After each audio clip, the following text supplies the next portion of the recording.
You know, one of the most common conditions that affects a significant number of people is sleep apnea, which is caused by the obstruction of the airway during sleep. And many people with sleep apnea are unaware of their condition. And if left untreated, it can lead to serious health issues. I know you're thinking or have thought about adding sleep into your practice and helping reduce sleep apnea among your patients. Now, a medical doctor, they can recommend a CPAP machine, or you can recommend oral appliances. And these oral appliances will pull the lower jaw forward to open the airway. Now, there's two oral appliances that can help wonderfully with this: Herbst and Dorsal. And that allows for more excursive movements. It's more comfortable on the cheeks and it's covered by Medicare. And Dorsal completely separates arches, allowing for more vertical movement, and there's no metal hinge. Did you know Dandy creates both of these oral appliances for you? I mean, they guide you every step of the way to make sure you're doing it right. They ask you, well, what type of sleep apnea device do you want, Herbst or Dorsal? And they guide you through the entire process while you're actively scanning the patient. The workflow is super intuitive and user-friendly, so the entire staff, your team, can get up to speed quickly, and the case setup is fast. Workflows and scanning is guided so you and your team never miss a step. Did you know that health insurance reimburses an average of $3,000 to $5,000 per case for the treatment of sleep apnea? However, the billing process can be a bit tricky, which is why Dandy has formed a relationship with Neiman Practice Management. They handle medical billing for you, making it easier to navigate the process and ensure that you get the maximum reimbursement possible. So by partnering with Dandy, you can offer your patients a simple and effective solution to their sleep apnea, which is both affordable and easy to use. So if you're looking for a reliable and efficient dental lab to provide high quality oral and dental appliances for sleep apnea, look no further than Dandy. Visit meetdandy.com/TDM to learn more about how Dandy can help you implement sleep into your practice. And as a listener of the Dental Marketer podcast, you'll receive $250 in lab credit and a free intraoral scanner when you schedule a demo. So don't miss this opportunity to elevate your dental practice with Dandy. Click the link below in the description and check out what more practice owners and dentists are saying about Dandy. And also, you can go ahead and get started with Dandy today. All right, it's time to talk with our featured guest, Stephanie Nivinskus. Stephanie, how's it going? Going great. Thanks for having me, Michael. No, thank you for being on. If you don't mind me asking, where are you located? I am in San Diego, California. Oh, man. Did you guys get any snow? No, but we got a lot of hail, and we had hail ball fights in my front yard because we were so excited. Like literally, we packed together hail and made hail balls. And my kids and the neighbor kids, we had hail ball fights. It was amazing. Does that hurt more or? Well, I wouldn't say we had enough to do damage. We just had enough to have a lot of fun. Gotcha. I like that. Hail ball fights. Interesting. All right. So Stephanie, can you tell us a little bit about your past, your present? How'd you get to where you are today? Yeah, so I have been in marketing going on 3 decades, which is crazy. I started my career in 1995 and started working free.com and working in the newspaper industry. And then .com became a thing, and then wireless became a thing. And my career path kept unfolding in different versions of marketing for those different types of media. And then in 2009, I went out on my own and I started my company, Sizzle Force Marketing. And now I run a fractional CMO service, which basically means a part-time chief marketing officer and a full implementation team for all of your day-to-day marketing needs. Gotcha. Okay. What are some things that you see? Because you said you did pre.com, right? Yeah, can you believe it? And I'm still alive. And I'm still alive. So what are some things where you're like, things haven't changed since the pre.com till today? You know what? The way the human mind works has not changed, right? Humans still want to be cared about. They still want to feel like they're understood. They still want to feel like they have hope for a solution for whatever pains ail them. All of those things, humans at their core haven't changed. Just the way that we communicate with them has, right? Meaning the Mhm. tools that we use to communicate with them. But at our essence, we all still want the same thing. Which is what? Communication or? Yeah, just empathy, right? Mm. We want to feel heard. We want to feel understood. We want to feel valued. We want to feel like we matter, like we're appreciated, all of those things. And those are things that are super relevant in a dental practice, right? Mhm, Like mhm. if I go to the dentist and it's a kind of a rough around the edges experience, right? And I don't feel appreciated. Like here, let me give you an example. Mhm. Yesterday I had a telehealth appointment with my doctor. Okay. Now, mind you, I pay out the nose for my insurance, right? Just every month it's painful. It hurts my heart, right? Well, last week I had something going on, and so I requested an appointment. I had to wait 6 days to get a telephone appointment, not even a face-to-face appointment. Okay. Mhm. 6 days rolls around. That's yesterday. I finally get the call from the doctor, and I ask her my question, and she gives me an answer. Then I said, "Oh, can I ask you another question about something else?" And she goes, "I don't have time. I only have 10 minutes for this call." And I'm like, I had to wait 6 days for a 10-minute slot with my doctor. That was a rough around the edges experience. Okay. And Mhm. very disappointing. And I did not feel appreciated at all as a customer, despite the fact that I give them like 2,500 bucks a month for my insurance. Right. Mhm. Like, oh my gosh. Well, thank you. How much do you make an hour if Yeah. you know, right? And I think whether you're a doctor, like for a general practitioner kind of doctor, or you're a doctor of dentistry, right? Or you're literally any other type of professional, people want to feel cared about, heard, and appreciated. And Mm. yesterday, that doctor was a big fat fail. Yeah. Yeah. No. So then, are you going to continue with that doctor or? Well, the problem is, well, yeah, but that's a whole other issue with the healthcare system.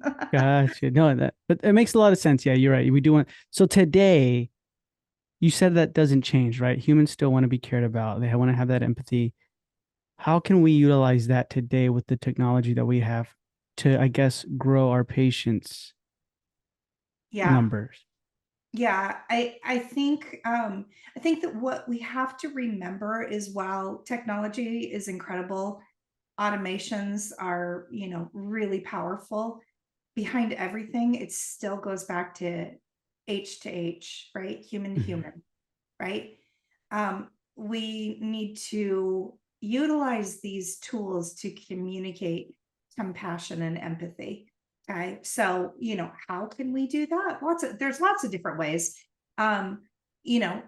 Everything from, well, let me give you an example of my dentist. I think he's a Mhm. marketing master. Okay. So, how many dentists have I been to over the years where I literally felt like a number and it was like, oh my gosh, just get me in, clean my teeth, and get me out. I don't want to be here. I don't like you. I don't like what you're doing in my mouth, and I would like to leave now. Okay. Mhm. Pretty much every dentist I've ever had until I met this guy. All right. Um, he actually makes going to the dentist fun. And I'm not even kidding you. My kids, my husband, myself, we're all like, we like almost get excited to go to the dentist now, which is the weirdest thing for us, right? Mhm. The way that he does that in the office is he creates a really just kind of happy, uplifting experience. Okay. When you walk into his office, first of all, his decor is bright and colorful. He doesn't have these muted colored old chairs from 1983. He's got bright and colorful paintings on the wall. And the name of the company is Scripps Rock Dental. And he has like this life-size statue of Elvis. and he has a jukebox, and he's like really into music. That's his thing, right? So you go in, he's playing super cool music, like music that you want to bop to. Yeah. Okay, right? And yeah, he just makes that experience fun. The second thing that he does is his front office staff is more like a front office concierge. Okay. Mm. I feel like when I go into that dentist, they know my name, even though they have a bajillion patients, right? It's not that they necessarily remember my name, but they've looked 3 minutes before I walk in the door at who's coming in. And then they say, "Hi, Stephanie, good to see you again." Yeah. They just make me feel seen. I'm like, "Oh, you remember um then it's everything from, "Oh, please have a seat, would you like some water while you're waiting, dentist will be with you in just a couple of minutes."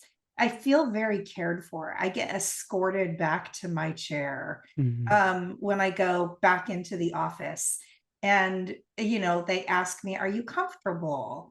Would you like to watch something on TV? Would you like the headphones? Would you like to wear these special glasses?" Right? It literally, I feel like they are a concierge. Okay. So it starts kind of with the offline experience, right? But then if you want to turn around and figure out, well, how can you leverage technology to make people feel cared about and seen and whatnot? It's more of what happens after the appointment. Okay. It's Mhm. the message that comes the evening after you've had your appointment, the email or the text that you get from the dentist saying, "Hey, Stephanie, how are you feeling tonight? I just wanted to make sure you're not in any pain. Wanted to make sure that, you know, your teeth feel good," or whatever it is. Mhm. Um, Shoot me back a quick text to let me know you're doing well. Right? All of a sudden, I feel so cared about. I'm like, "Oh my gosh, how many people did he see today?" And he's just asking how I'm doing. Maybe it's a couple days after if it was a more substantial procedure that I had done and it wasn't just a cleaning or whatever, right? Maybe you Mhm. get a root canal and it's a few days later and it's like, "Oh, hey, Stephanie, if you're feeling any sensitivity in your teeth tonight, I recommend just having some soup for dinner. Don't try and chew anything that's going to hurt your teeth, blah, blah, blah." This can be delivered through text, it can be delivered through emails, it can be delivered in a ton of different automated ways where you're Mhm. leveraging the technology, but you are practicing human to human empathy. Yeah. I like that. I like that. You're right. You're caring, Yeah. right? Yeah, yeah, yeah. Awesome. Awesome. That's really, really interesting. I love seeing your input and your point of view. You know what I mean? When it Mhm. comes to someone who's not so totally involved in the clinical side of dentistry. Not at So, all. No, yeah. I speak on behalf of the people. I know. So let me ask you then just two questions, and then after that we'll go into the workshop, right? But I wanted to ask you right now, what do you hate about dentistry or dislike? What do I dislike about dentistry? Well, I dislike the experiences I had until I met the marketing master of dentistry, right? Hmm. That I go to now. I disliked I disliked the very clinical feel of Hmm. the dental experience. Walking into this sterile, not in a way, obviously the dentist needs to be a sterile environment, but I'm saying a sterile environment in terms of there's no warmth to it. Hmm. There's no care. Um there's no empathy, really.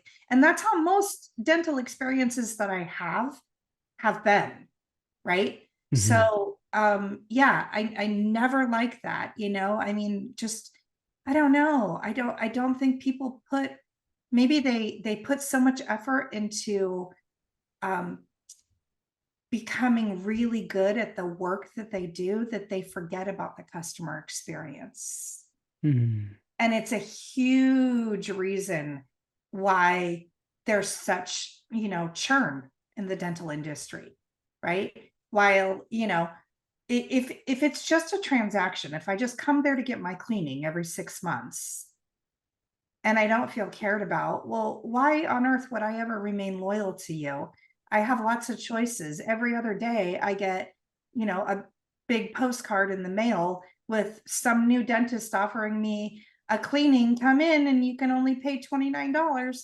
Well, if I don't feel like I've had an experience with you that's worthy of returning to, why would I not just shop on price? Right? I Hmm. would. I mean, that's the thing, is like, if you don't differentiate your practice, people will make decisions based on price alone because you're just like everybody else. Yeah, Yeah. that's true. Yeah, you're right. You're absolutely right. And then what do you love about dentistry? What do I love about dentistry? On behalf of the people, I will say I love the fact that um, when I have been in pain, you get me out of pain.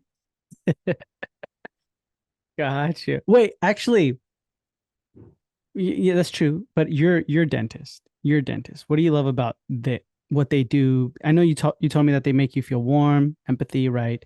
Right. Um, anything else on that? There's a very neighborly feel to the dentist that I go to now. And let me tell you this, we have dental insurance. He's not covered in our plan. Mm, We pay for dental insurance that we don't even use. We pay out of pocket for him and he's not cheap. And we do it because the experience is that good. Okay. yeah. So, there's a very neighborly feel uh, to his place. I mean, we all live in our own neighborhoods, right? Hmm. And I know he sponsors the little league group and the little soccer players. And, here I am, I'm a soccer mom. And so I'm like, oh, I like that he's like supporting the kids. Yeah. Yeah. He does things around Halloween, like bring in all your candy that you collected and I'll trade it for prizes, so he gets kids not eating so much candy but they get cool prizes instead, you know. Mm, Um, okay. just things like that. Yeah. Someone who's involved in the community, neighborly, Yeah. right? Like you said. Yeah. Gotcha. Okay. Interesting. So then, Stephanie, what can a dentist do today to improve their marketing and business? So I am a huge believer in something that is called the customer value journey. Hmm. And I think there are about 0.001% of dentists who even know what that is. So let me explain it. Yeah. It is a 7-step journey that identifies every step a customer takes from the moment they learn you exist to the moment they become a raving fan.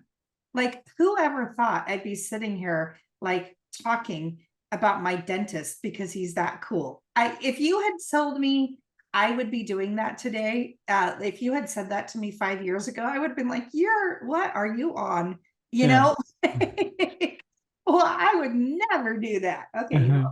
well, okay, I do it because he has his journey figured out. Okay, so there, you want me to talk to you about the 7 steps? Yeah, let's dive into that. Okay, so the first step is awareness and engagement, right? So you need Hmm. to figure out, you need to document this stuff. How are you going to make the marketplace, meaning your target market in wherever location you are, how are you going to make them aware that you exist? And then what are you going to do to foster engagement with them? Okay.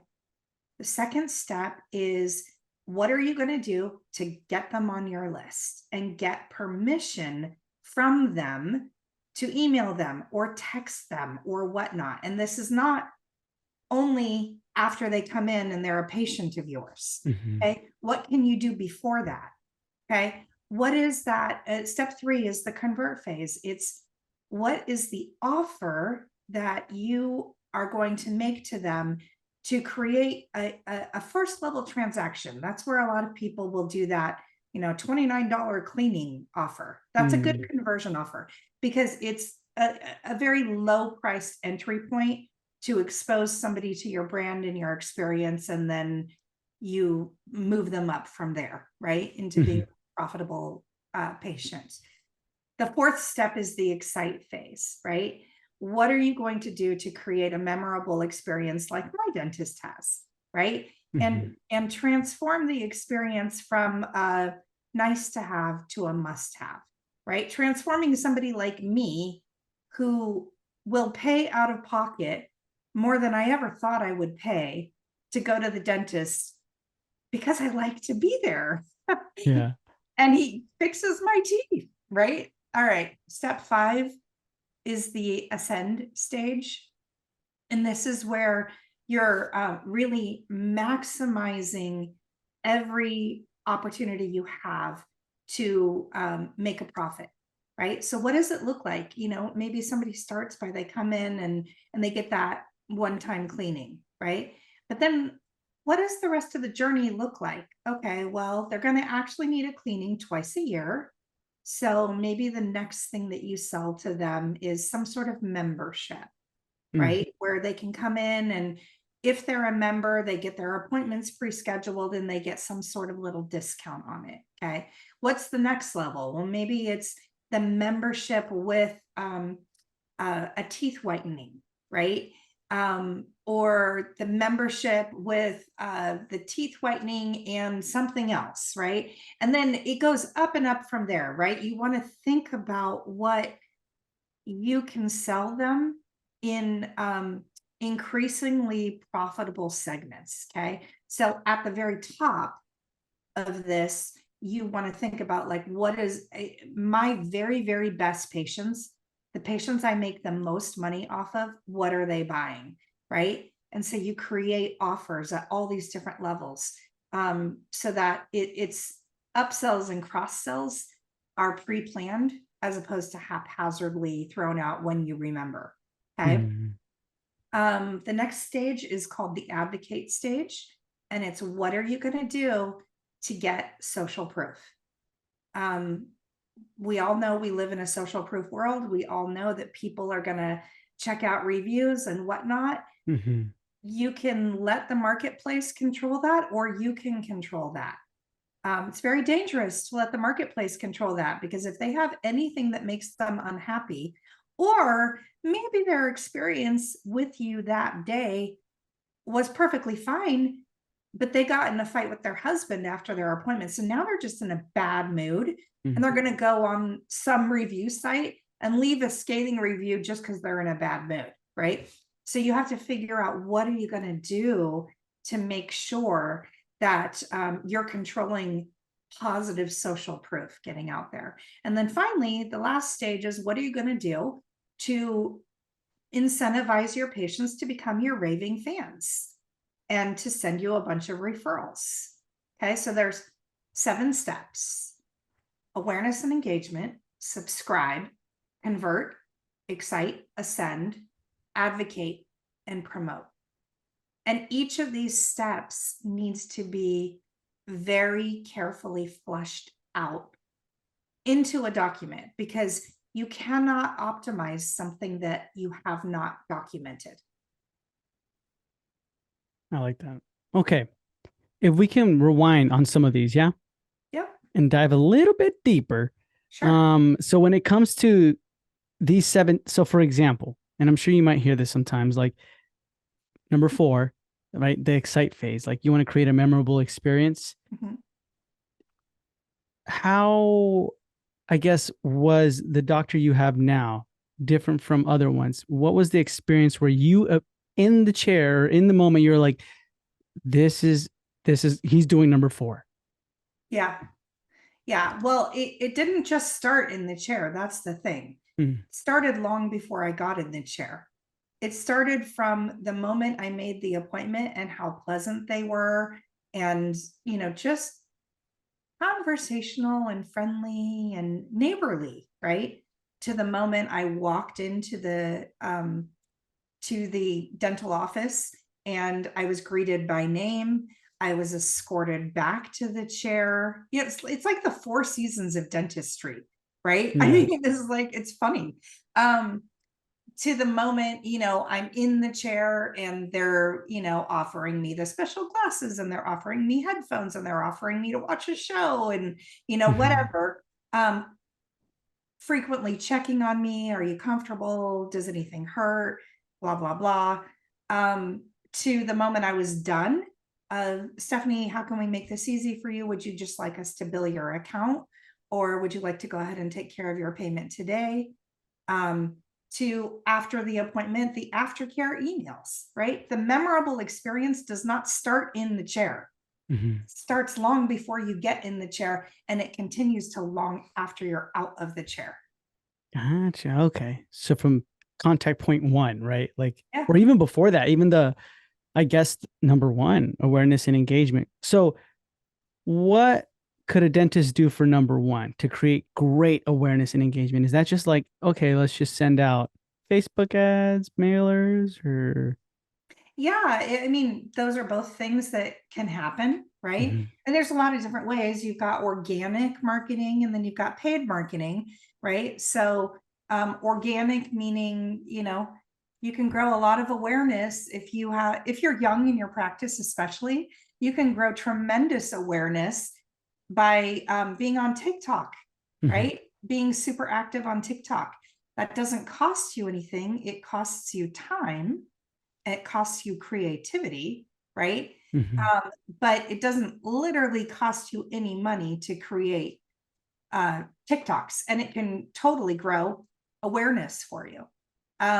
You could do Facebook ads. You could do ads on any of the social platforms.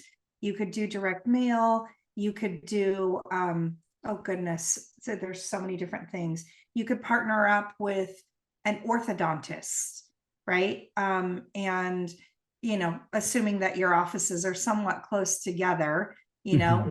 maybe the orthodontist has been in practice a little bit longer than you, and you create some sort of referral campaign with them, right? Mhm. Where they will send out an email blast to everybody on their list saying, hey, we want to introduce you to our new neighbor, Dr. So and so. We're really excited to be in the same plaza with them, because they have these skills, right? And they Mhm. endorse for you. Okay. So yeah, there's so many different ways to do that, but there's a few ideas. Okay, yeah. So those are the platforms and the marketing mediums we can use. And then when it comes to option two or number two in this I guess like value, like this workshop, basically, right? This whole outline, Yeah. get them on your list and get permission to email and text them. How do we do that? How do we, I Yeah. mean, I guess in the sense of like, do we offer an incentive in these ads and then that's how they click in? Is that what you're talking about? Yeah. Yeah. So you want to think about, people are not usually super excited about giving away their personal information. So Hmm. you have to give them an incentive to do it, right? No, nobody woke up this morning and said, I want to get on all the email and text lists so I can be bombarded with offers all day, Hmm. right? So you need to think about, well, what valuable content can you give in exchange for getting that information and permission to follow up with them? So this is where it could be something, it could be a discount on something. It could be, you could create some little package like, I don't know what your margins are in dentistry on the fancy toothpaste that y'all sell, right? But like, maybe if you have an awesome margin on that, maybe you can give away little fancy toothpaste for sensitive teeth, right? I think I paid $40 for toothpaste at one. Really? Okay, because I was gonna ask you, like, let me ask you, Stephanie, Mhm. what would make you, like you or your family, be like, you, here's my email, here's my number. Like what Yeah. incentive would you want? Well, for me, it would have something to do with teeth whitening. Okay. Yeah, because that's something that's just on my mind. I'm like, I need to get my teeth whitened, you know? Yeah. So if there was something, and I don't even know how the process works, but maybe if there was an opportunity to come in and let's say it's a multi-step process, right? And they said, you know what, come in, we're going to do step 1 of the teeth whitening process for you at no cost. We just want to offer this to you. I'd be like, yeah, oh, okay, here you go. Here's my info, Yeah. right? I would do that. Now, here's the thing is that sometimes people will be like, well, that's something I sell. I'm not going to give that away for free. Are you nuts, lady? And I'm like, well, this is what we call in the old days a loss leader. Okay. This is where you are giving away something that you could sell. But if it's valuable enough to somebody like me, I will give you something that's really valuable to you, meaning my contact information. Okay. So you're asking for something that's really valuable to me, my privacy. Give me something that's valuable to me in return. Right? Does that make sense? Yeah. Yeah. And Ton of if you're sense. not willing to do that, if you're just like, nope, I just want to get your info, well, good luck getting any legitimate info. People might write something down, but it's not going to be valid. They're not ever going to look at it, right? Yeah. No, I love that. I love how you put that out there because it's true. Like it's also the first transaction, right? That you're ever like kind of seeing with them. But I agree. And when it comes to the phase 5 here, or step number 5, ascend, maximize every opportunity you have to make a profit. Pre-plan. So can you break this down to us? Let's just say, because this happens in dentistry, right? I'm not gonna lie. Like sometimes we're like, okay, let's see if we can like, have them, let's push teeth whitening on them, right? Or let's push, maybe they need, instead of, I don't know, a crown, we can get implants or something, right? Like just upsell. How does this work when it comes to pre-planning? So do we pre-plan this? Like, let's just say this month of March, we want to do upsell our teeth whitenings, right? And they can be trays, like bleach trays. How would you recommend we draw this out? So you could change it every month, but you certainly don't have to. I would think about I would think about what your core flagship offer is to begin with, and then what logically makes sense as the next step. So it's not as much. I think when you're quote unquote pushing things, you're not really serving your patients, right? Instead, think of it like the expert that you are. I am a doctor of dentistry, and I know to get optimal dental health, or however you guys say it, right? This is what really needs to happen. To have a smile that you see a reflection of in the mirror and you feel good about, right? And to, have teeth that last through your lifetime and whatnot. This is really what needs to happen. So think about it from an expert perspective as opposed to from a sales perspective. And the sales will naturally follow. Does that make sense? Yeah, I get you. So then you mentioned core flagship offers. Should we all have like a specific offer always, or? Yeah, I mean, but everybody does just inherently. Mhm. It's probably a teeth cleaning. So like 50 or like free or like a 50% off teeth cleaning kind of thing, or like new patient exam and x-rays and teeth cleaning, a bundle, like something like that is what you mean? You could do that. Yeah. You want to think of the ascension phase as like a ladder with different rungs on it. Okay. So the bottom of the ladder is that core flagship offer, right? It's the teeth cleaning everybody needs. Well, what's the next step up from that? That would be a really good idea for people to also have, right? Maybe it's okay, we'll come in and get a teeth cleaning. But then really for optimal dental health, you should be using this electric toothbrush at home and this special whitening toothpaste. So we're going to have an upsell for that. Okay. Not because you're just trying to get all the money out of me, but because you're serving me. Okay. serving me, and you're telling me things I don't know. I will tell you again, going back to my master marketer dentist, okay, I used a good old fashioned $2 toothbrush for 45 years of my life. Okay. Never thought twice about it. Then one day I went in and he goes, you brush your teeth too hard. And I was like, how's that even possible? He goes, I don't know. I think you're taking your aggression out on your teeth. I'm like, really? And he goes, yeah, well, and it's actually causing this problem because that's why you're having this issue and that issue and the other thing which was part of my complaint when I got in the chair, right? Like, okay, I need you to look at this because it's really sensitive. It's kind of bothering me, blah, blah, blah. And so in an act of service to me, he said, yeah, that problem you brought up? Well, it would be helped if you use this electric toothbrush and this toothpaste. Now, for all I know, he is blowing smoke at me and he is just selling to me, but he's real good at it if that's the case. I don't think that is the case though, because I got sucked into it. I bought the really expensive special toothbrush. Then I bought one for my husband. Then I bought one for each of my kids. Okay. Whatever, however many hundreds of dollars later, with our fancy toothbrushes, I can tell you, we go into the dentist now and the hygienist will be like, oh, your teeth look fantastic, Stephanie. And I'm like, well, that's because I have my fancy toothbrush. Okay. Yeah. Interesting. Okay. So it's about serving, right?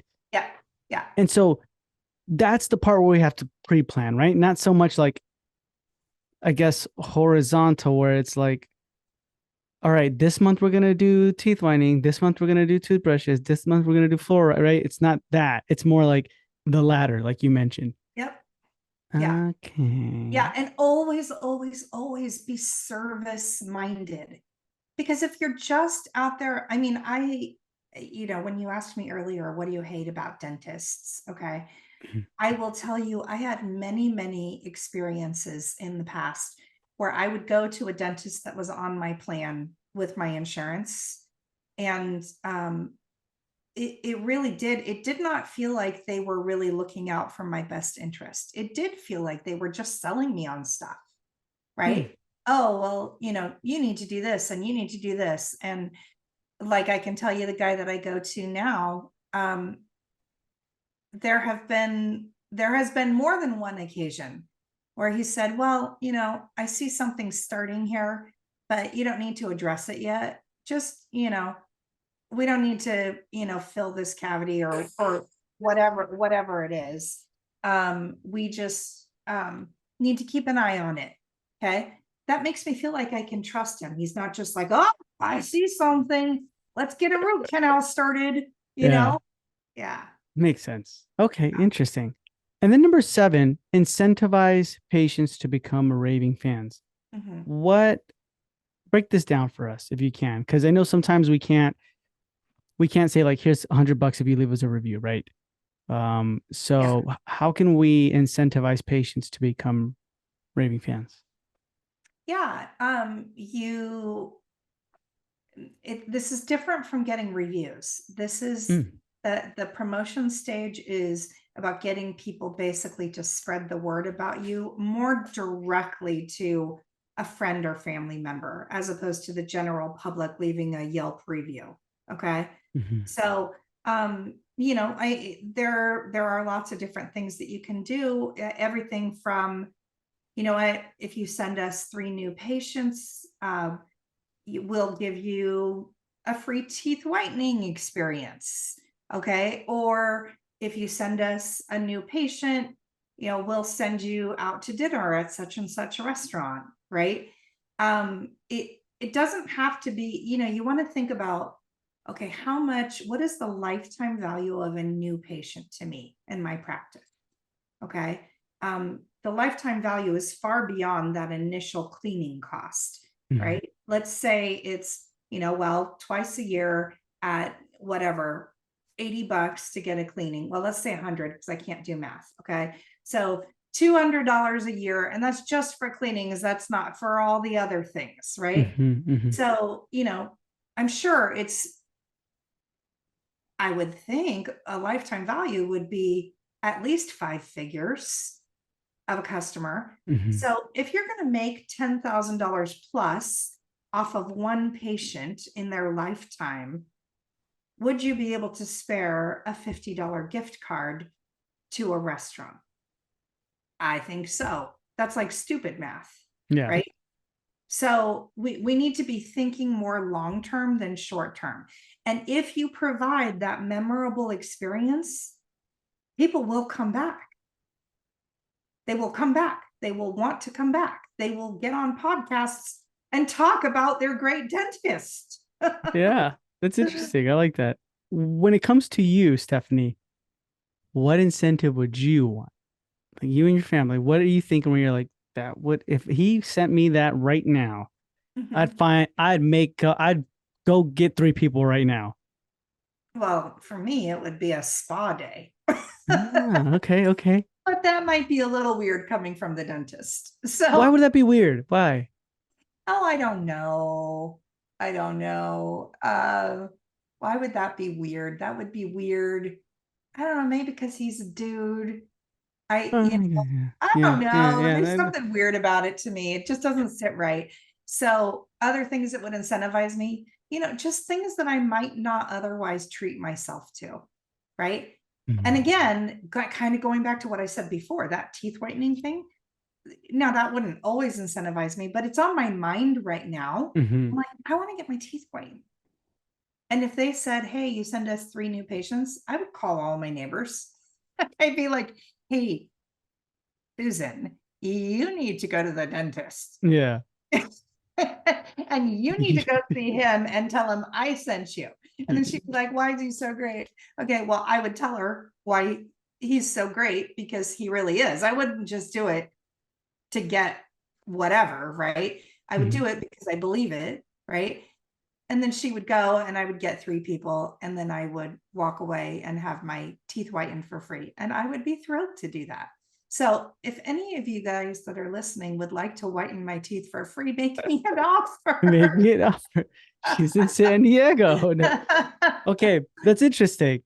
But let me ask you this. Would you prefer more something clinical like that, a teeth whitening, or would you prefer something more like a spa day? But it can say like, hey, it's coming from the team, or it's coming from all of us. Thank you, or something like that, or something not clinical. Well, it feels like more of a treat if it's not clinical. Okay. So it feels it's a little more exciting and fun to me, right? Here, you work hard. You should go get a massage on us. That's a treat that not everybody affords into their daily budget, right? Yeah. But most people really enjoy that, right? Just getting a timeout. And, we live in this crazy world where we all work too much and, run around like crazy people, and having an excuse to take a time out and somebody else foot the bill is pretty nice. Yeah. Interesting. That's really, really good insight. Awesome, Stephanie. So any other piece of advice you like to give our listeners or our doctors listening? I just want to go back to fleshing out your journey. Flesh this out on paper. Do not keep this information in your head. Flesh it out on paper with your staff, right? And watch what happens when you logically walk people through this journey. Okay. If you don't ever document this, there are a lot of people who will get lost along the way. And every lost patient is a lost opportunity. It's lost revenue. Okay. This is how you don't just get customers in the door, but this is how you keep customers for life. And that's what you want, right? Yeah. Awesome. So thank you so much for being with us, Stephanie. It's been a pleasure. But before we say goodbye, can you tell our listeners where they can find you? Sure. Yeah. Our company is sizzleforce.com. Sizzle like bacon, force like may the force be with you. Sizzleforce.com. And if any of you would like to talk about digital marketing, you can schedule an appointment by going to sizzleforce.com/schedule. Love to talk to you.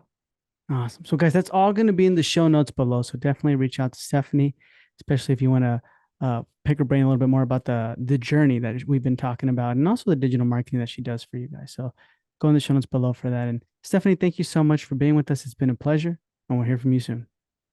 Thank you.